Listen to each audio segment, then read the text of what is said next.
This will be my reading of Sherman.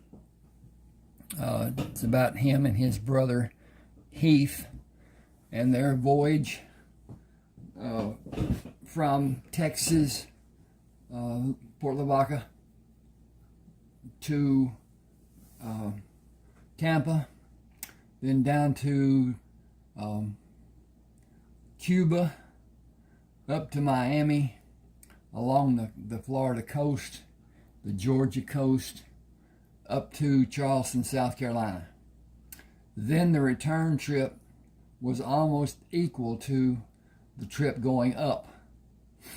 They loaded again in Cuba, went to the northern part above the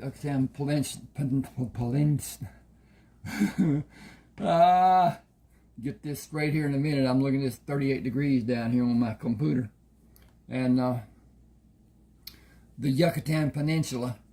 Then they went on down to South America, and it will be explained from that. At any rate, here we go. This is chapter 1 of Sherman. Sherman left the Farmer's Bank of Victoria and walked up the street to the Hogshead Tavern, where he and Heath agreed to meet for lunch. A man near the wall at the fourth table raised his hand to gain Sherman's attention and stood for Sherman to see him. "Are you looking for Heath?" "Yes. We planned to meet here for lunch. Where is he?" "I am Jack Kelton." Heath went back to the dry goods store. It seems the young lady gave him too much change, and he is returning it. He came in and found the place full and stood at the bar for some time looking for a place to sit. I invited him to sit with me as my table had the only seats remaining. This is a very popular place to eat, and having drinks that are served as well makes it even more inviting. Please sit. Excuse me just a second. I need to check this, make certain it's all going the way it needs to be going, and it is. And so, Jack moved the chair away from the table to sit when Sherman sat in a chair away from the wall, facing Jack. "Heath will be back in a few minutes. He and I already ordered. We talked a bit. He told me you both have been educated in navigation and drilled in life aboard a ship. I am the representative for a ship owner, and I am in the unwanted position of having opposition from the shipmaster and the first officer. They are both lacking in comportment of their positions. The first officer spends more time in his cabin than on deck. He is a harsh disciplinarian. He leaves the ordering of duties to the second officer until he feels the need to scream at some unlucky soul. I have often wondered if he can read a map or actually navigate a correct course, or if he is just guessing and making corrections as it is needed. There have been so many near misses and complete failures. The ship does not sail into a harbor in a straight approach, but follows the coastline until it reaches the harbor.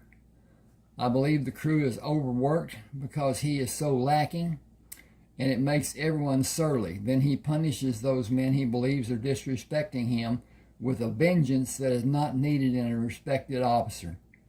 I do not feel he exercises intelligence in executing the position he holds, but he is the only person aboard ship who can claim to have experience in navigation.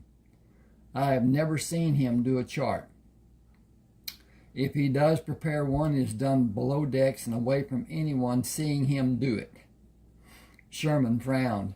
"I find it difficult to envision someone citing and calculating and not charting the following by checking the accuracy and by checking again in a few minutes and following by checking again inside an hour before he is assured of its correctness, even at night. How can you plot a course at night without using the sun?" "That determination is easily done with or without the sun, as determining time using the position of the sun of the heavens objects is easily done. There are variances, and it will determine how accurately navigation is done. An accurate course must be laid out in both instances and charted, followed by doing another sighting and calculation to check the accuracy of the first calculation. Otherwise, it is, as you said, just guesswork. Just as I had long thought it to be true, he does not do his work because he does not know how to do it properly or correctly. I will replace him when I have a qualified man, and I will savor doing it. I will absolutely love doing it. I will replace him after you take the position of second officer and command the deck. Will you take the position of second officer? Heath will be third officer, and the ship can be made right top to bottom. Sherman drew a line on the table with his finger.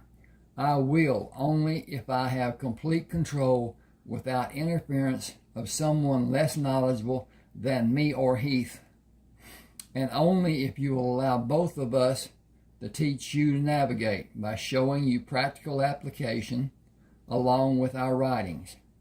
You might be able to take our writings and start navigating today, even without our help. A ship should always have more than one person navigating for the sake of safety. Part of the requirements for an English officer to advance in rank is the ability to accurately navigate.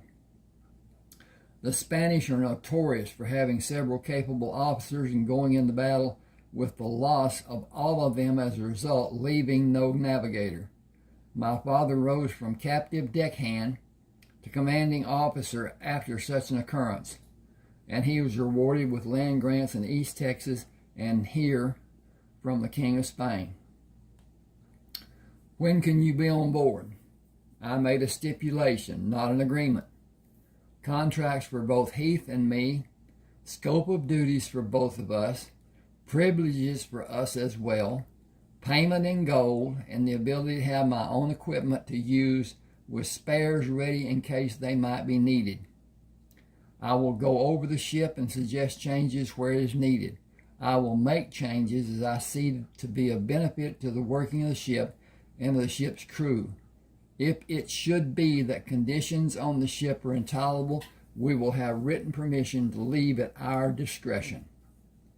Is there something specific about your equipment that you desire, better or different than what is on the ship now?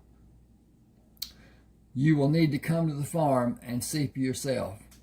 I am not at liberty to say at this time. Jack pushed back from the table. I have completed my business here, and I have 3 days before the ship leaves for Tampa. The equipment will be needed for us to come to terms that are agreeable for all of us. Not so much as you may think. I am the representative of the ship owner. I speak for Mr. Kalb. I have authority to negotiate for him. We are already in agreement of the need for competency, and I believe both you and Heath are competent. Sherman looked at Heath making his way to the table. Heath does not want to command the ship. He will never discipline in a needed manner. He may pick someone up and throw him across the deck to get his attention and scare the daylights out of him, but he will guard against ever physically hurting another human. I operate under the belief that a person should have, this is Heath speaking. I operate under the belief that a person should be exactly what he asks for, should have exactly what he asks for. Heath pushed on Sherman's arm. Let me sit there. Okay. That was not Heath speaking. I'm sorry. But he will guard against ever physically hurting another human. I operate under the belief that a person should have exactly what he asks for. Heath pushed on Sherman's arm. Let me sit there, as my food will be here before yours is brought, and I am not able to go around you to the other chair. It will be because you already ordered and I have not been given a menu. Heath turned his head. Maria, bring the house special for Sherman. Bring it when I have yours ready. Thank you. He sat in the chair Sherman vacated. Excuse me, the squeaky wheel gets the grease. Sherman spoke to Jack. The baby brother wants to eat. Heath responded, you know how busy they get. I know they are not happy because you are not cooking for them as you usually do. I have found interesting conversation with Jack and could not contribute my culinary services. When are we going to leave? Sherman eased his chair back. You're ready to go, I suppose, by the composition of your response. I believe the times dictate a change, and I believe we have found a friend and a co-conspirator. That was Sherman talking. Back to Heath. An accomplice in nothing but good deeds, with a mixture of spicing. Yes, with a mixture of spicing. Should have a yes. Jack looked at Heath and back at Sherman. You two are going to get me in trouble. Heath held Jack's shoulder and rocked him back and forth several times. It will be fun, and it will be safe for you, I promise. We will finish here and go to the farm. You can do as you like, but I will enjoy showing you all that we do there, if you will allow me the privilege. Then you can do as you like. Jack said, I am intrigued about the manufacturing you spoke about earlier. Most visitors want to taste the honey and cheese before they see all the other things we do. That goes without saying, doesn't it? After being introduced to a few people on the farm, Jack followed Sherman to the southeast tower. He placed his hands on the ladder and looked up. That is a long way to climb. I may need to rest. Excuse me. I may need to rest before we reach the top. There are several platforms built for that purpose and for defending the men in the upper level from the men on the ground under them. They would not be able to see them if the attacking men were directly under the tower. My father employed them in East Texas, and we continue using them here. Excuse me while I get a drink. My froggy and stuff. Hope everybody's doing well, being safe. Stomach flu is coming back, and distancing and staying away from and washing your hands and all that may get you to the point of it not happening, but doubtful. Then COVID. In three, as I'm understanding, 3 different varieties. Mutations have happened. But I have no faith in the inoculation that we were given during the first COVID. Excuse me. The inoculations that we were given in the first shutdown that we had and whatever. I got sick from the second one. It wasn't illness exactly. It was that phase that you get in when you're first becoming ill. The off-centeredness and the stuff that happens and whatever. But at any rate, staying away from people is the best thing. That's hard to do when you live with people, but at any rate, my wife works at the hospital, so it's even more of a threat. At any rate, Jack then says, I would like to have known him, speaking of Joshua, I would like to have spent time with him and been able to know him. After a fashion, you already know him. Heath displays so much of his characteristics, and I do as well. My stepmother, along with my 2 sisters and father, were killed before we came here. I am sorry for your loss and for theirs. I would have learned so much and grown more from having them longer than I was allowed by their murders.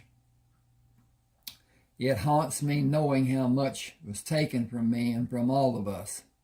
I cannot begin to calculate how much. Were all of those people brought to justice? That also haunts me, and especially Heath. The loss of his loved ones and the The loss of his loved one and the retaliations for those murders changed him and changed me. Innocence lost too early. He copes in his manner and I do in mine. We went in different directions in developing afterward and became different people, molded by the effects of all that happened until that time. The depth of change robbed us each of our younger selves. We were robbed twice, and our lives were forever changed and continue to be affected by the murders. We were all killed in some manner or another by cause and effect. My father was the guiding light in my life, and I was forced to take his place when he was murdered. I lost my childhood by those vicious acts and those that followed. He is still the balancing force in my life. He is forever with me as I'll always hear his voice. It is telling me now to stop reliving the past and climb to the top of the tower, and for you to go slow and breathe normally as the air is not so heavy at the top. I will follow you. Jack stopped to rest twice before reaching the top platform. You can see for miles up here. Sherman adjusted the height of the glass and positioned it to view the town of Port Lavaca. Got to change. Okay. We are too far away from Port Lavaca to have clear vision, but even blurred, you can see the shapes. The buildings hide the port, but you're able to see the main mass of the three ships. Jack exclaims, "That is close to 20 miles away." Clear vision due to the height of the tower and magnification of the glass. I will have one on the ship because it will give us the advantage of seeing another ship long before that crew will see us. We will steer away from another ship for our safety. I insist on both if I am to direct the daily working of the ship. We will maintain safety at all costs. Sherman, I represent Mr. Cowden. I will always bow to your wishes and leave the directing of the ship to you and Heath's capable hands. Sherman shook Jack's hand. We make a good team, all of us. Put it in writing as an official contract. Sherman left written instructions for William to follow during his and Heath's absence. You know everyone's needs. Take care of them and take care of yourself. I do not know how long we will be away. Both Heath and I have the desire to see different parts of the world, and we will never have the opportunity. Wait a minute, back me up. Both Heath and I have the desire to see different parts of the world we will never have the opportunity to see if we never give ourselves that chance. Tyndall Pierce will continue coming to Port Lavaca for our consignments and trading. He asked if you would mind him visiting the farm. He specifically wants to see my horse breeding operation. It may be that you will be needed in East Texas operation. It will be your choice to go or not. Your family is here. We are your family and will forever be. I fear you will trust too well and have a confrontation. I fear you will trust too well and have a confrontation with your original family that will end badly. They turned their backs on me. All of them except Reuben. I don't mean no more to them than a cur dog. They is downright mean. Paul turned his back on all the people helping him and me. Dathan is bad from birth to dying, and his kid's going to be just like him. They ain't my family no more. Will you allow your feelings for Reuben to stand in the way of your better judgment? I know how they act. They ain't never going to change. I ain't going around them no more. It is my profound wish that you do not see them and that you protect yourself. Don't worry yourself. I ain't hankering to leave no widow. Bad enough you leaving, carrying on about me being safe and you going off on some ship in the ocean water. How safe do that be?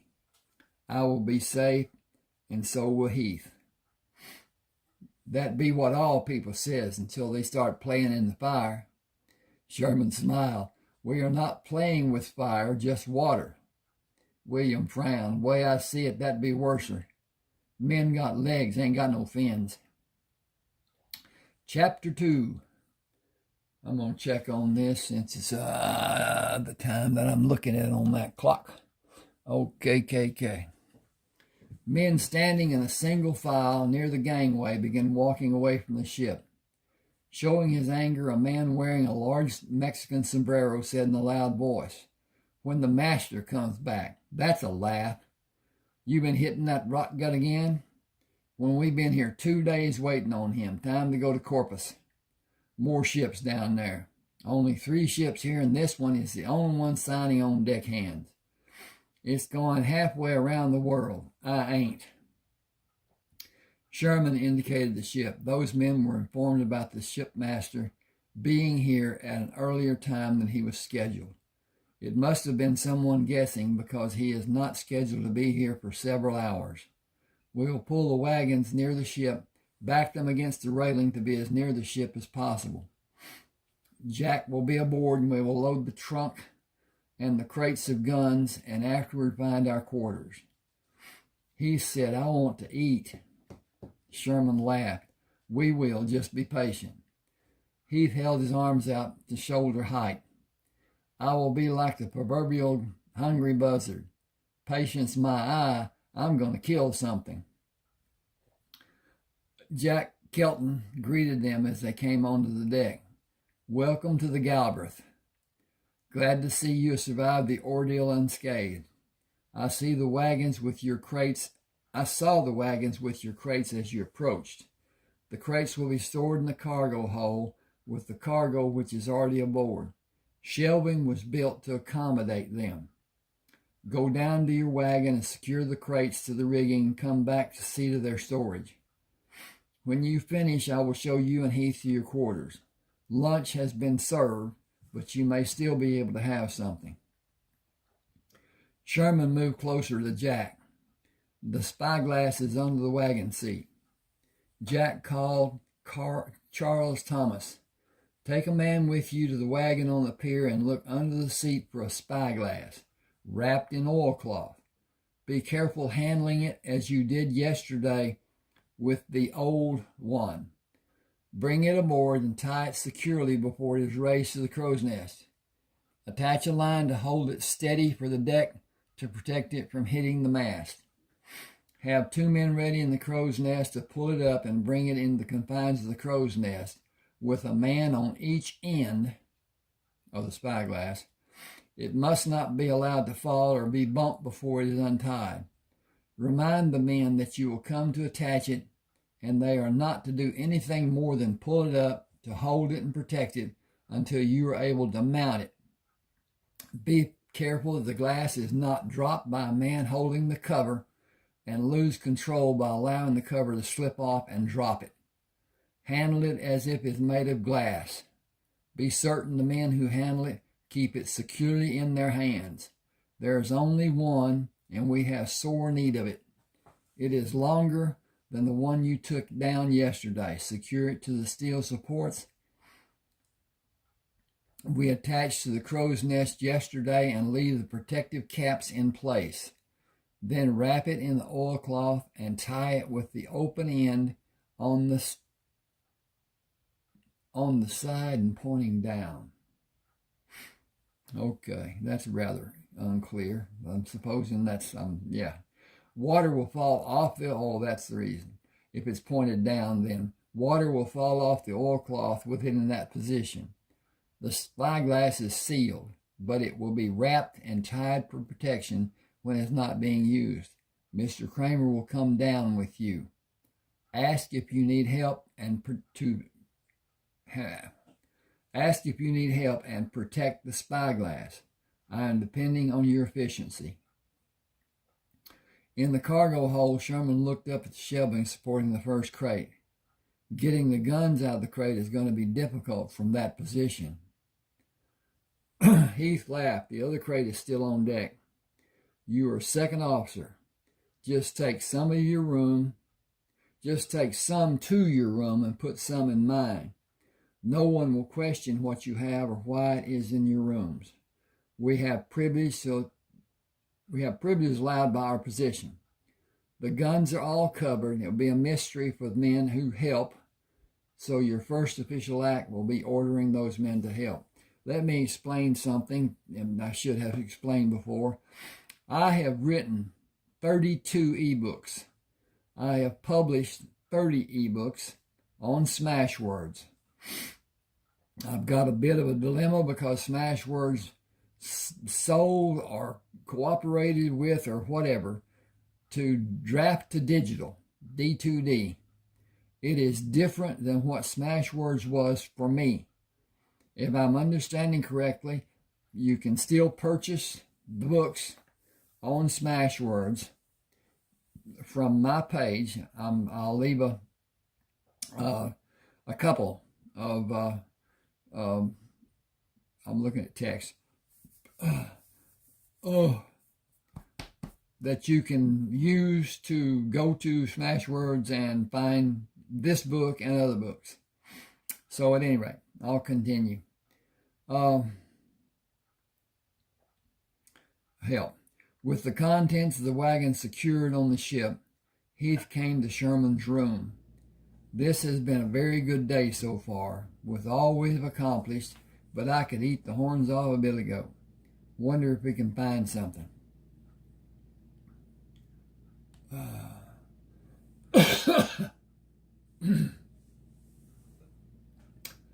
I do not wonder, as it been several hours since we last ate. But I have never known you to not be somewhat hungry. Sherman, you have no idea. I need more food than you do, so I will feel strong. Sherman laughed. You've always been strong, even when you were a baby. You would hold an object the women could not take from you. We can go topside and find the galley and see if the cooks have a morsel for me and a meal for you. You need more than a morsel of food. If we're not able to find a meal on the ship, we will go to the wharf diner we passed coming here. Lead the way. I will stay out of your way when the food is located. Come on then, I can smell it already. Up, up, and away. Up to the galley is what you have in mind. Sherman pushed Heath from behind. Follow your training and follow your nose to the galley.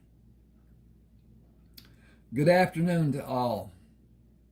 I am Mr. Kramer and this is my brother. I am the second officer and he is the third officer.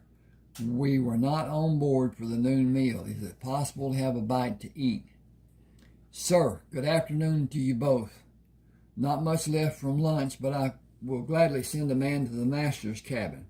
The master is off the ship, and Sanchez will have something, I am certain. Sherman smiled. It will be taken as a kindness. Nelson, if you will, on the double. Be right back. Thank you, Nelson. Mr. Kelton said you would be aboard today, Mr. Kramer. We need officers like the two of you, sir. We don't mind, if you don't mind my saying so, Mr. Kelton has praised you both. His conversations usually lean toward his female conquest and other humorous topics, but he was excited about the two new officers he met and talked about the future changes aboard the ship. My guess is you will bring order to the deck where it has not been before. Excuse me just a second, please. I got to look at this, and so, really, okay. The first officer yields a rock-hard and unforgiving, I need a pair of that, I don't need that, all right. The first officer yields a rock-hard and unforgiving hand. One man was flogged because he drank water out of turn. He is part of the sail crew and just hurried to get up. Mr. Telwig stopped him on deck and said he had only just gone to the line to drink and asked him did he drink out of turn. When Ashburn said he was in a hurry to go aloft and did drink out of turn, Mr. Telwig said he broke the rule and gave him 8 lashes. He had Partridge keel hauled a few weeks back because he did not salute. He has not been the same since that happened. Stays to himself and frets. Said he wanted to go to loft and never come down. He is known to weep at night. Personally, I think he is one step away from committing suicide. I may be lashed too by saying it is so, but it is all too harsh and unnecessary. We have a good lot of hard-working, honest men on board, with hardly an exception. He held his hand and shook Sherman's hand, then Heath's. My name is Ned Carson, sir. Be glad to serve you in any way you may need me. I run the mess, but I'm not a very good cook, so I leave it to those who are more able. Mr. Carsden, that is information I'm glad to be aware of. Is coffee available? Yes, sir, but you can't call me mister. I'm no officer. You have qualities that I respect: honesty and caring and intelligence and leadership. I imagine all the men look to you for help. Where were you educated? A small college in Ohio, sir. How did you know, sir? Sherman smiled. A greater need for your talents may be somewhere outside of the galley. I will address you with respect by use of Mr. as I consider a sign of respect. I need all hands to be aware that I am as you are, honest and caring, but also commanding. I want help with evaluating any hand who is aboard who is less than desirable to be near. Not as a personal preference, as that would leave us all on the wharf. Bad-tempered, quarrelsome, given to excessive drinking, unsavory, unwholesome, unsanitary, and just unfavorable in any way. That person will not be aboard when we shove off. The crew will be as pleasant as I can make it. Concerning you being addressed as Mr., I am second officer in command of the deck. I have the privilege to call anyone Mr. if it so pleases me. Mr. Taylor will not allow you that privilege, I'm certain. Ned, we will breach that wall when we come to it. Sorry to say so, sir, but I could be in trouble if Mr. Taylor hears you address me by use of anything more than my last name. Let me deal with Mr. Taylor and help me with having an efficient crew. We will start with the smallest problems and work up to the largest. Tell me about the crew. All good, hard-working men. But there's one man you cannot rid us of, as much as I wish it. Randall Cornish is engaged to marry the ship owner's niece. He is a crewman, but he is treated as well as any officer. Even Mr. Telwig gives him more privilege than he should. There are several people I would say are loners, somewhat different but good workers. They are men who are likely to stay to themselves, but none who are quarrelsome except Cornish. Let me explain the fact that YouTube has a time limit on length of videos. I'm not certain what that is. I'm concerned that I might go over on mine. I've done one that was over an hour long and it was accepted. So I'm concerned about that. Their rules are stringent. They can be harsh. And communication is slight. But at any rate, I keep checking the time on the phone to see what's what. At any rate, here's going on. Sherman and Heath moved through the ship to be assured of its worthiness to travel in open water. After 2 hours of kicking, hammering, and observing, they made their way on deck to meet Jack. Mr. Armbruster will see us in his cabin. Randall Cornish lounged in a chair with one leg thrown over the arm of the chair, talking to the master, and continued talking until Jack interrupted. Cornish, we have ship's business to discuss. He laughed. It will not bother me. Go ahead. Jack said, "Ship's business does not concern you. Act as if you are a crew member and a gentleman." "But Kelton, I am acting as a crew member and as a gentleman. I am soon to be a member of the family, so I am interested in this ship's business. Just go ahead." "You may become a member of the family, but it will not give you privilege to business of the ship today. Leave or I'll have you removed." Cornish stood and started toward Jack as Sherman stepped in front of him. "You have our permission to leave now before there's a problem." "Who are you to tell me what I can or cannot do?" "I am your superior as I'm second officer. I am telling you what to do, and I always tell you what to do, especially when you overstep your boundary. You have done that now, as you are out of place here in an officers' meeting." Cornish stepped back from Sherman. "We will see how this will be handled when Telwig is back aboard." Sherman said, "Do you mean Mr. Telwig? You are subordinate to everyone in this room, and insubordination and insolence will not be tolerated. Leave or I'll put you in irons." Cornish looked at Shipmaster Armbruster for intervention, and anger showed in his realization that he will not have help as Armbruster unfolded the manifest list and looked away from Cornish. He left the cabin and slammed the door, going out. Jack turned to Armbruster. "You have rank in this ship, but you entertain a crew member in your cabin and allow him to believe he has privilege. It must stop. He will soon be a family member, and I want no trouble with Mr. Alistair Calb. You will refrain from speaking to me about the matter further. He is to be allowed all considerations afforded a Calb family member within reason. We are not protected from his future family and is known to be soon a member. His treatment is understood by the crew and it does not cause any disruption of the routine of the ship. Let him do as he will and concern yourselves with your duties. Mr. Kramer, both you and your brother were not of my choosing, but available officers are hard to find.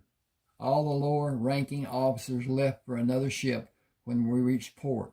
They were replaced in part. We need you, so I agreed to your coming aboard. I want no problems from you. Mr. Telwig will see to all ship's business, and he has responsibility for navigation. You will command the ship's crew together. Divide the responsibility of each as you wish, but make it absolutely clear to the crew which of you they will look to for guidance. I run a tight ship. You will each do the same." Sherman said, "That is understood, sir. Finally, an officer I can rely on for understanding. That is a rarity of late. See to your duties then. The ship will leave in a short time." The heater's working. Sherman, Heath, and the other officers stood on the deck facing the crew. "We are about to begin a cruise that I look forward to being an adventure every day. I am second officer, and this is third officer Heath Kramer. As we are full brothers, my name is also Kramer. That proves to be a dilemma, and I have a solution for the problem. I am to be addressed as Sir or Mr. Sherman, and my brother will be addressed as Mr. Heath. Calling us Mr. Kramer is confusing and might prove to be dangerous. We are all grown men. I expect to see each of you conduct yourself as a responsible and caring individual. We will be aware at all times and be aware of our shipmates and see to each and every crew member's safety. I will stress this issue every time I address you as a body. We will instruct each other in all appropriate needs, whether it is related to our work or learning in an academic sense or for safety, particularly safety. If you see an incident where someone is going to be injured, please act or call out to that person. And if it is an officer, do as you would one of your crewmates. I would rather have safety than courtesy or respect shown. Are we clear on my meaning?" Hollister asked, Can we grab an officer to, excuse me, can we grab an officer to pull him away from danger? Let me be clear to the point of being ridiculous. If you see someone in danger or going to be in danger, where calling out to the person will not be sufficient, do as you said and grab him. When you act in that manner, he will be startled. Tell him in a voice loud enough to be heard by all who are near that he is in danger by speaking one word, danger. Afterward, explain. I know the order is for it to never happen. My order is that any one of my officers in danger, I want action to be taken or help or even save us. Taken to help or even save us. We have rules to govern how we act, but we are not military and we are all just men. We can all be distracted or may not be paying proper attention to some circumstances or occurrence. Hollister continued, we are not allowed to lay a hand on an officer, sir. If I'm about to suffer some form of harm, even if it simply fall on my behind, please do as I ask and help me. If it is my brother, will several of you try to help him? Both the crew and officers laughed at Sherman's reference to Heath's size and laughed again when Sherman said, it may be that one of you is in danger if you act to help him on your own. The different crews have been assigned and that list is posted in the mess. We will operate with the understanding that each of you may have special talents which may be better used in another capacity than your original assignment. Go to the mess and have one person read the name of the crewman and tell what his post is. Come back on deck and we will sort out how all of us may best be served. Sherman addressed the crew when they returned to assemble on the deck. First, I want a show of hands by anyone who is not comfortable going up to manage the sails, or if you are in that crew. It is no disgrace and not cowardice. Many people who are able to climb are not adept at certain heights or in the wind or if the ship is in heavy seas. I enjoy being aloft, and if you're able to help, if you're not able to find me, please look for me there. I will often relieve one of the lookouts, both to help in that manner and to have a better view of the water around us. Down to business. Since we're talking about up and down, is everyone securing the posting done for you? Trowbridge shook his head. I'm a cook and have a deckhand assignment. Sherman turned to Heath. How is that done? I'm not sure. Did someone read the crew assignment roster? Jameson held up his hand. I read it, sir. Did you read the crew post assignments or the general quarters assignments? I read from the first sheet on the left. That clears it up, as the post assignments are on the right, where new postings will be hung as it is needed, and general quarters will remain hung on the left. I will go down with all of you to see what needs to be done after quarters has been dismissed. Sherman continued, that can be done after ship is underway. I want communications for everyone. I do not expect any of you to be silent through the day, and I encourage each of you to do as it pleases you while you are working, but keep it within reason. Your officer will always be in an area you are in on deck. Look to him occasionally. The sail crew is given every freedom and they conduct themselves with the decorum required for doing their job. Discipline will not be overlooked, but it will not be harsh if it is not warranted. I want a happy and healthy crew. If something is needed, you have my permission to speak to your officer about speaking to a superior officer. Follow the chain of command, but please save my brother from falling on his butt or worse, falling on me. At all times, use good judgment. The chain of command is placed to reduce confusion. Lack of communication is confusion. and we will concentrate on communicating first. All of us have duties. All of us are able to expand our knowledge of those duties. We are first men. Let us be honorable and help each other. Let us be human and recognize our need to improve. Let us work as a crew, united for the good of all of us. First, safety. Second, communication. Third, fulfilling the duty assigned to each man. I command and I have officers under my command to help me. You each have an officer or officers to direct and help you. Respect will be given both ways. We all need each other. We have orders to protect our basic needs, but there will not be more harsh punishment administered for minor infractions. Today, sail crews will drink to speed the deployment aloft. A second water barrel will be placed to also speed refreshment. There is no need for rationing as the time for traveling to Florida is short. Consider safety our major goal. All protocol and respect is second to safety. I am in charge of the deck and I will exercise and control this crew.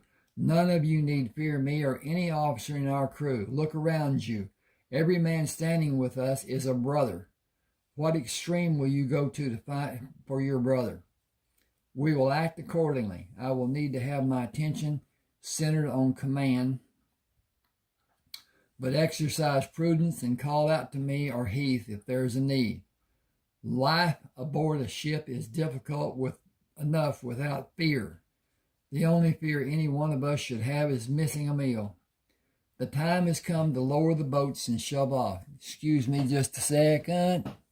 Time to check this stuff. Okay, we got time. We will make do with what we have, and if someone does not know his post, tell one of the officers and you will be directed. Officers, take your position and lower away. Deck crew, stand by to cast off lines when the dock crew is ready and has slackened the lines. I will be on the quarterdeck to see that the moorings are freed, so look to me at all times. Be aware and be safe. Sail crews, wait for the ship to clear the dock, and the boats are pulling away before you go up to prepare to drop and set the sails. Try to help each other and communicate with each other. If you are new to your posting, talk about what you are doing and about what you need to be doing. None of us is perfect, but we can do our work perfectly if we have a perfect knowledge. My command will always be a teaching and learning experience, and our treatment of each other will always reflect caring. Let us all work together so our time together will be pleasant. Nourishment for each other goes farther than just having food to eat. Deckhands, stand by the rail to be ready to go over the side and man the boats. Officers will assign boat crews from the ranks of the deck crew. Boatswains assist new crew members. Boat crews follow orders exactly and work together to lessen the effort needed for everyone. Efficiency reduces effort. As a crew, work together. Lookouts, take your post. Look to your safety and the safety of our crewmates. Break from quarters and man your post. All hands turn to. A resounding "Yes, sir" rang from the deck as the men moved to their posts. Mr. Blaine, please go to the master's cabin and inform Mr. Armbruster and Mr. Telwig preparations are being made to cast off before you go aloft. Yes, sir. Heath took a position overseeing the 3 boats being lowered to tow the ship away from the dock. Sherman moved to the quarterdeck to supervise the lines being slackened by the dock crew to allow the crew of the Galwerth freedom to remove them from the chocks and drop the lines from the ship. Sherman watched as each of the 8 hawsers were given slack from the moorings of the dock. He called to the dock hands, "Casting off lines. Line crews, listen up. Cast off number 2 line. Cast off number 7 line." The number 2 line and number 7 line were dropped from the ship and reeled into the dock by the windlasses. Sherman continued, cast off number 3 line. The dock taking in number 3 line suffered a broken lever as it was pulled to windlass the line in. Work stopped until a new lever was retrieved. Cast off number 6 line. Cast off number 5 line. Cast off number 4 line. Cast off the stern line. Cast off the bow line. All lines cleared of the ship. Mr. Heath, order the boats. Heath shouted, boatswains to your helm, haul away all boats. Sherman called up the crow's nest, Mr. Blaine, do we have a favorable wind? Wind is in the starboard side, sir. Tell me when it is near our aft. Aye, sir. Sherman climbed hand over hand up a line to the top of the aft mainmast and sat with his legs on either side of the upper spar with his right foot looped in the netting. Wind is coming around from the aft, sir. Thank you, Mr. Blaine. Blaine jumped from surprise at Sherman being so near. Scared me out of 10 years' growth, sir. You were busy doing your job, Mr. Blaine. Carry on. Aye, sir. Sherman signaled Heath, who turned to the boats. Boatswains, back oars. Drop tow lines and turn your boats. Deckhands, pull in lines and stow all tow lines. As the third boat became clear of the water, he called, sail crews, man your post. Second officers aloft. Telwig hurried to the deck and shouted, Mr. Kramer. Heath was assisting the boat crewman returning to the ship and did not turn to face or salute Telwig. Heath also shouted, yes, sir. Telwig shouted, Mr. Kramer, you will damn well salute when I address you. I am busy helping the newer crew members, sir. I will salute you when they are all safely aboard. He shouted, report to me immediately. I'm a little busy, sir. Again he screamed, get over here now, Mr. Kramer. Sherman came down the line and stepped onto the deck. May I be of service, sir? I will have him disciplined for his actions. Sherman began walking toward Telwig. I was assisting the sail crew, was not on the deck. Perhaps we should address this problem quietly away from the crew. I want him disciplined. Sherman stood in front of Telwig. I will speak to you in the master's cabin. You think to give me orders, and without respect of addressing me as sir? You think to... You're on my deck and shouting at an officer under my command. I am the deck officer, and any request you may have will be at my discretion. Telwig shouted, I am your superior. I am not making a request of you. I am giving an order. I want him disciplined. Sherman took his upper arm in his hand and squeezed. Come with me to the master's cabin. Randall Cornish shouted, do you need assistance, Mr. Telwig? Without looking, Sherman said, restrain that man. Do not harm him, just stand in his path. Armbruster stood as Sherman pushed Telwig into the cabin and Randall Cornish followed. Armbruster asked, what is this? Telwig started to speak as Sherman said, Mr. Telwig does not understand the chain of command and as it applies to the working of the deck. He speaks to only me, and he will never again raise his voice to any crew member. He turned to Cornish. 2 days in the brig without food or water unless you quietly leave. Cornish looked at Armbruster, who had nodded toward the door. Sherman watched Cornish leave and turned to Armbruster. Am I second officer? Yes. I could ask many questions, but I will simply defer to you and allow you to inform Mr. Telwig of his duties, and tell him to see to his duties and leave mine to me. Jack came in the cabin. I heard shouting on the deck. Was there an alarm? Sherman looked at Jack. That is the present problem. There was no harm, and our leaving port was going very smoothly for any seasoned crew. Ours is not seasoned, man or officer. Yet each man was performing admirably, except Randall Cornish, who seems to think he owns the ship rather than believing he's even a single duty. He will work as the other crew members do, or I'll put him on the board. Telwig shouted, you will not. Jack looked away and then while speaking softly. He is in charge of the deck. He is responsible for any discipline. Any orders for this ship will be channeled through Mr. Sherman Kramer. If either of you want Randall Cornish aboard this ship, he will be as he signed on, to work as every other crewman does. He is not a family member with privilege. He is simply a working seaman. He is a simple working seaman. We will have no special privilege. None. If either of you disagree, you can take it to Mr. Cobb when you see him next.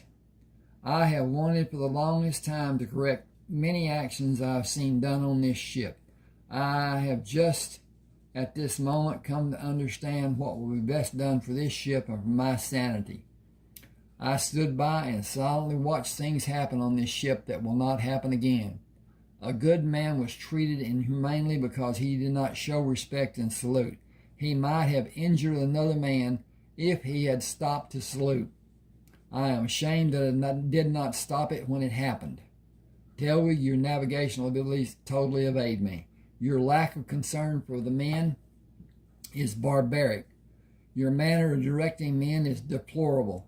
Your sense of caring simply does not exist. It is completely devoid of any degree of kindness. You will be put off the ship when we dock in Florida, but by my orders. You are relieved of duty. Mr. Armbruster, you can follow him if you like. He raised his hand. Not a single word from either you or your boys to Florida will be spent under house arrest. Mr. Sherman, I believe your place is on the deck. I will join you after I take a few minutes here. Jack dismissed Telwood. You will have freedom of the ship with a personal assistant to be near you at all times. The ship should be in the port of Tampa in 3 days. I am going to report your dismissal as a preventive measure due to the threats to throw you overboard. Come on deck and Heath Kramer will assign your personal assistant. Do nothing that will require his reporting your action to me or Sherman Kramer. If it happens, your freedom on this ship will end, as your safety might also end. At one time, I believe Cornish was the most hated man on this ship. You have surpassed him in leaps and bounds, and I had a part in allowing it to happen. I will have no more. I will not allow you to cause harm to another poor soul on this ship. Sherman called the crew on the deck to gather near him. Just a quick word. I am first officer. Mr. Heath is promoted to second officer, and Mr. Telwood will leave the ship when we reach the port of Florida. Quiet now, no noise. We will celebrate later. See to your duties and follow normal routine. Make doubly certain that all is securely tied. The Gulf can exhibit anger at times, so we will be ready. Every man remain with a crewmate. At no time is anyone to be alone when topside on this ship. Heath, I am going aloft. There is much for the crew to learn, and for me also. Keep watch on Cornish. Tell Jack where I am for him to come up also, if he is brave enough to climb. Tell him to watch for fraying of the ropes. Heath asked, what will I do about Cornish? Nobody will stay with him. He will not allow anyone. You are absolutely right. Have him watched. We will do the best we possibly can. Jack came on deck and stood watching the crew busily working. He noticed the smiles of all the faces he saw as he walked across the deck. Smiling, he spoke to Heath. Busy hands make smiling faces. I believe it is the opposite of that. Smiling faces make busy hands. There are 2 other men who could bring smiling faces if they simply disappeared. Jack looked sternly at Heath. I have done all I'm able to do. I have been angry to the point of desiring their disappearance, but I must consider Mr. Cobb's wishes, and Armbruster is his choice for commanding officer. Cornish is absolutely a different and very sensitive problem. It will work itself out in time, I hope. The work seems to be coming along well, and the crew seems happy to a man. Hang just a second for me, please. Okay. Yep. Bring them good news, keep them busy, keep them fed, keep them happy. Sherman is aloft.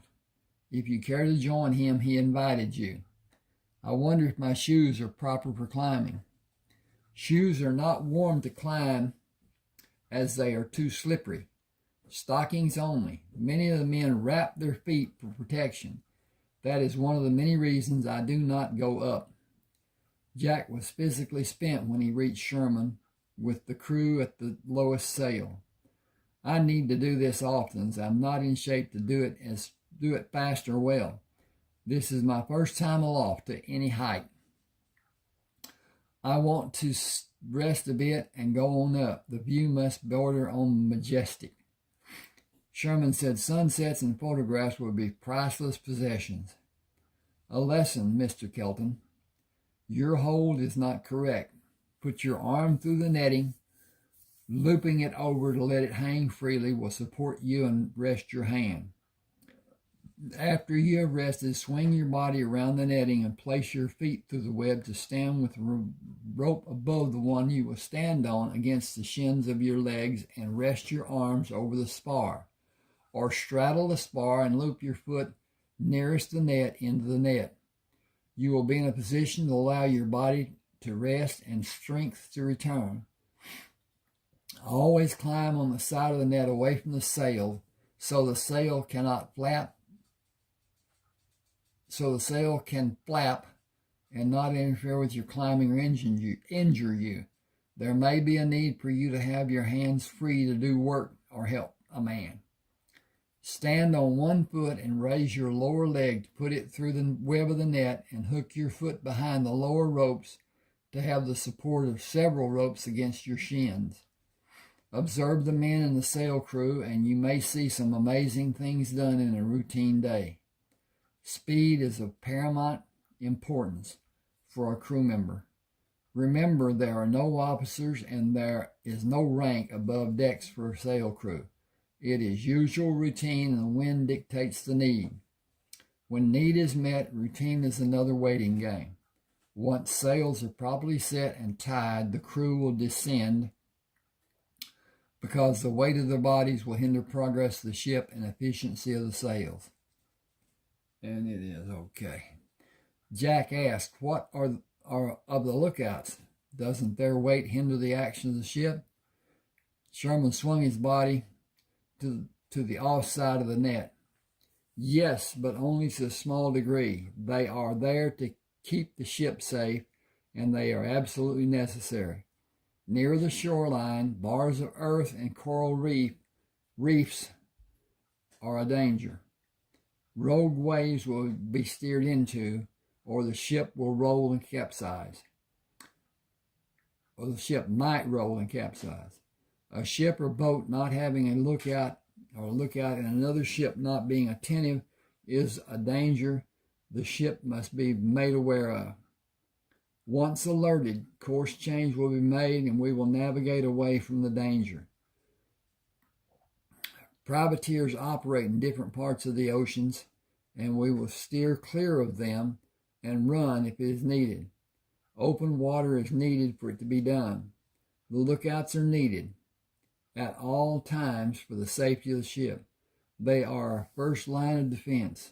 They stand a 2-hour watch to help keep them attentively sharp and fully aware. I have several requests for you to entertain. I will promote Ned Carsden, who runs the crew's mess, to ensign. He will be in charge of ship stores and the mess. An officer should have that responsibility. The sails are not positioned to have peak efficiency. Moving the forward mainmast sails from the positions they are now in and placing rigging for extra sails will give the ship more speed. How can that be done? Extra sails may be a burden to the smaller masts, but the two mainmasts will support more sails and rigging them will be simple. Look at the positions of forward sails in respect to catching wind. The wind passes through both the mainmast sails at the same point, making the forward sail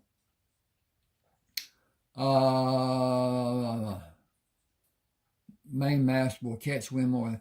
the wind will still slip past the sail to push the next sails in line. Those sails are set to receive the current slipped from the mainmast sail. Maintaining proper sail positions demand constant changes. I will draw plans for placing the extra sails fore and aft. The extra sails in the beam area will be done with extra roping and be anchored in a top and side securing. Lowered sails under those sails will only be used to add speed and elude another ship and during times of less wind. If the wind is strong, the mainmast will support the extra sails, but could be a danger if the sail is placed too high. Using a rope pulley to hoist a man up to the moorings of the beam sails can be done quickly and with safety. Do what I recommend, and this will be one of the safest, fastest cargo ships afloat. I'm going to stop right here, even though it's not really a stopping place. Please subscribe to my channel. Hope you're still with me. Hope you enjoyed. Subscribe, hit the like button, share if you will. Really helps. And comment. Commenting doesn't matter if it's just okay, I like this, or didn't like this, or you need to do whatever. Helps YouTube to understand better or think things are better or whatever, and will greatly help my channel be seen, be promoted by YouTube, and that's important. The promoting that they do to have attention made to this channel and the other channels. I have 3. At any rate, I will put a link to this book and other books on Smashwords. You can go and read part. In fact, I've read more than you can read there, but you can make a purchase. This is the thing about Smashwords. You will have a private page. On that page will be your library.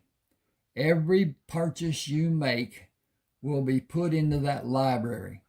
Should something happen to your computer, device, whatever, you cannot lose this book that you bought. It will be yours as long as Smashwords is afloat. And that may or may not be long. Don't know yet. At any rate, thank you for your time. Hope you enjoyed. I'll do another one tomorrow or whenever. Thanks for being with me.